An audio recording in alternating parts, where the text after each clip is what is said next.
Buenos días mis chicos, espero que se encuentren bien. Hoy vamos a hacer el repaso de nuestro vocabulario, de los trabajos en idioma cachiquel. Quiero que prestes mucha atención. Vamos a comenzar ahora.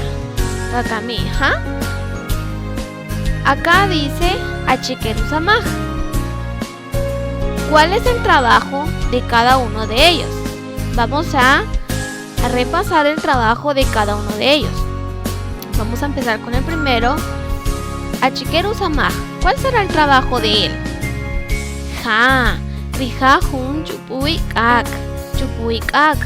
Él es un bombero. Vamos con el siguiente. Acá. Achiquerusamaj. ¿De qué trabaja él? ¿Cuál es su trabajo? Rijajun mesoner. Sí, él es un barrendero. Muy bien, mesoner. Vamos con el siguiente. Achiquerusamaj.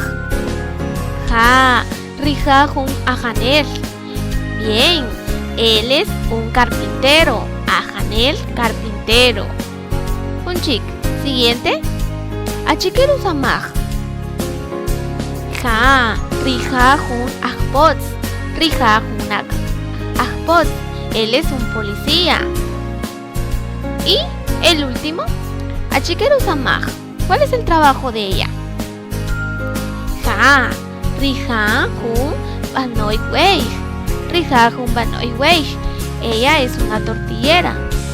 Volvamos a repasar otra vez. Rijajun chupuikak. Él es un bombero. Rijajun mesoner. Él es un barrendero. Rijajun ajaner. Él es un carpintero. Rijajun ajpots. Él es un policía.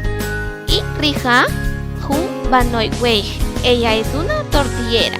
Muy bien, todos los trabajos son honrados y todos los trabajos son buenos. Y entonces ahora como tarea tú vas a realizar el dibujo de lo que tú quieras hacer cuando seas grande. Y sigue repasando en casita, que muy pronto vendrán nuestras evaluaciones y quiero que estés listo para sacar un buen punteo. Hasta pronto mis chicos.